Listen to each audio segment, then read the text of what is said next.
This is Robin's R32 Skyline GTR. This actually just got rebuilt. HKS 2.8 liter stroker, step 0.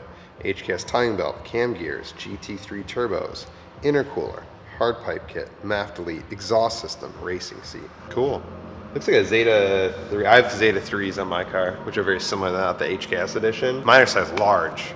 My large waist, and these are not size large, they are the regular size. Brides usually come in like regular, large, or extra large. That was tight fit. But I made it. I didn't crack the seat. But we were doing an alignment. So this car, like I said, it just got a big old fresh rebuild, and I'm sure he's ready to drive the car. So we're doing a quick alignment. He said that the previous places that he's had it aligned before. It was RB25s over. Another RB over there, dude. RB day today. There's another one over there. Previous places he's had it aligned, just had an issue with it steering to the right, like kind of like wandering to the right. So we're gonna take a peek. He said that he did have some new suspension arms installed. So I'm hoping that that'll maybe something seized up and not able to be adjusted or compensated for by others in the past. So we'll see what we can do. It looks like we don't have camber plates on top. Yeah, we'll see what we get once we get into the car, but I'm looking forward to getting this thing all set. Skyline. Oh, no 32 though? Probably 34. It's just the specs. That just gives you like the factory specs. It doesn't have it, like it doesn't alter the measurements that it takes. It just shows you if you're like in the green or like within spec of the factory specification alignment. So I'll just do that, but I'll just look at the numbers as well.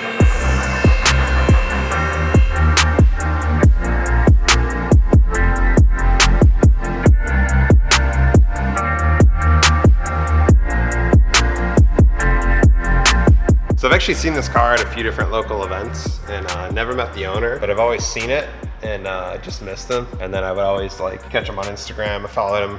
And then we'd always like chat in the messages, but still haven't met him. It's kind of funny. He dropped the car off last night. So yeah, long-time supporter, appreciate it. Excited to be working on the car. These are beautiful, especially in white, especially the white wheels, double.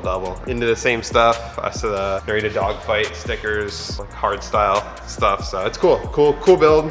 This is how I would do the car if I had it. So it's cool to see and finally connect with the owner. What do we got currently? A little all over the place, dude. Toes very in the rear. Usually for like an all-wheel drive car, you want like front toe neutral and then rear toe in like slightly, probably like single digits, 0.06 maybe. And then camber's all over the place too. I just want to see what adjustability we have for camber. I know the front should have like the factory camber adjustment still. Caster we usually don't mess with too much. Usually mostly just camber and then toe. Yeah, my plan is to get the rear toe a little more neutral, just toed in like single digit. It looks like the left is like toed in slightly. And then front camber and rear camber are both like 0.6 degrees off, though, which isn't bad, but I'll get them to match. And then I think I'm gonna try to get them like be pretty similar front and rear. The hard part with camber is like, one is you do it for like looks, right? So you get like the wheel to fit like flush with the fender where you want it to be.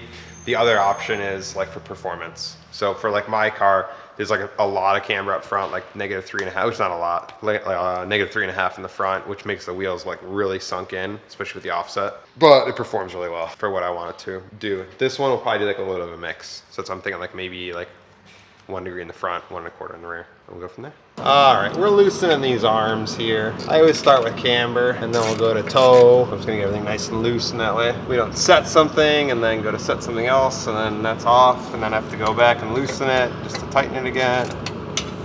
I don't know, that's how I like to do it. Today's gonna be a little bit of a day of compromise. So we do have these beautiful SPL rear arms that are adjustable, very nice. The only issue is the other arms are still factory, which is fine.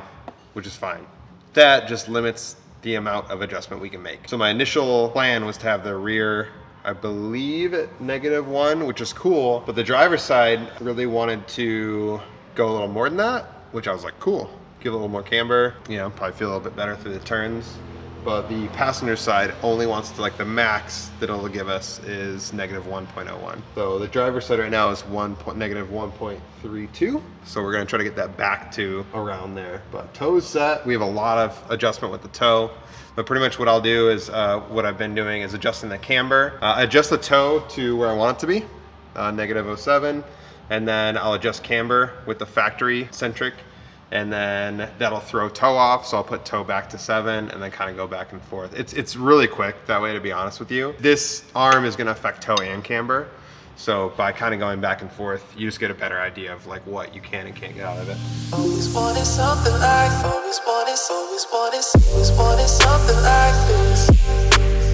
Always wanted something like this. Hey, it's the next day, and hey, you can buy that T-shirt. I didn't even know. Wow, look at that. Look at the new swag. New swag. What shirt is this, sir? This is the Monaco t-shirt. If you want to live life a little higher, this is the way to go. Thick collar, heavy weight. Feeling really good right now. Speaking of feeling good, I feel really good about this alignment. I shut the computer down last night, so we didn't just like have it on all day. I'm happy with the results that we got from the alignment, which I'm gonna send to Robin as well. Let's see where we ended up. So front, we got pretty much half a degree of camber with the adjustment that we had. And then toe, I set to plus 0.02. So that is the within spec. It's like the middle of spec for these cars. So I'm happy with that. Rear, like I said, toe was like crazy, like plus 34 degrees. So we got this like right in spec, negative 0.07 on both sides. And then camber, we maxed out the positive adjustment on the driver's side, the right-hand side at 1.25 degrees. That's like the least I could get it. I just wanted to go negative after that. And the the passenger side, the left side, I got negative 1.13, which I maxed out the negative adjustment. So this was like pretty much the closest I could get it. Any additional adjustment to camber was gonna be the away from each other. So I just wanted to try to get it to, like I said, his big issue was the car would like track to the right. I'm sure that most of it was the rear toe, but this should get him a lot better feel to the car and a lot better look, making sure that camber is closer on all four corners. So yeah, at this point, we're gonna take it off the rack. We are going to test drive it and just make sure that it is tracking straight. We'll just take this on the road that we normally do, which is I think like, we'll drive it 2 miles away from the shop, 2 miles back. I'll run a couple different driving scenarios. If all feels well, we'll go from there.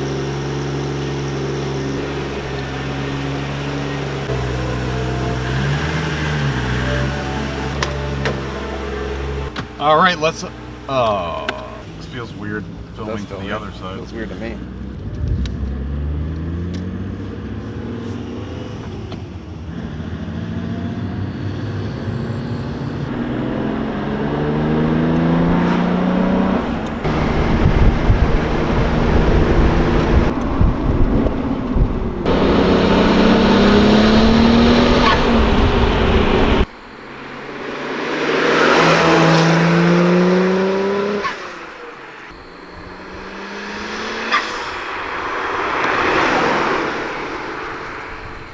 Well, I'm just testing the alignment. Like I said, he said I like to track to the right a bit. The hard thing with these like country roads that we usually like shake down cars on is just they're like pitched for the rain. So we usually have to kind of straddle the yellow line, which like there's no cars out, so it doesn't really, I'm not like sketched out to do it. But because his big concern was the car tracking out, I just want to test mostly that. So I'm gonna go back on like the main road and try it there because it's a little more flat.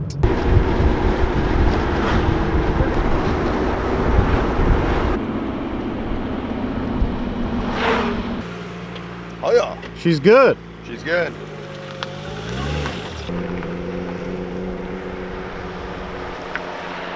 We are back, day 3, and we're doing nothing really. Car's all set. So we did test drive, felt way better. Like I said, I feel like it pulled a little bit to the right, but it's probably just the country roads. Now I did have Robin test drive this. He came out because he forgot his wallet in the car, done that before. And I said, hey, you're here. You may as well test drive it before you come pick it up. And that way, just make sure it feels better. He said it did feel a lot better. It was aligned, I think like a few months ago. I think his cousin helped him out, just kind of like making sure things were straight, but obviously able to get on the rack, make sure all the numbers look good. And yeah, very happy with where things are, how the car feels. Car's all set. We're gonna do a couple other quick things on the car. He did just get it back from the full build, so we're just gonna check out a few things for him. He's gonna come pick it up. So hopefully we get to see this car back here. Beautiful car. I'll talk to him about it, I think I mentioned to you guys before, just like how much this is exactly what I would do if I had R32 GTR. So love the build so far. Excited to see where he goes with it. So thank you guys so much for watching the video. I hope you learned something or learned more about the R32 or about alignments, because like I said, alignments do impact a lot of how the car feels, how it behaves, stuff like that. If you need any parts or some dope apparel, check us out, circuiteven.com. If you wanna bring your car in, do the same thing. Go to the website, schedule an appointment, give us a call. We'll be there for you. Thanks.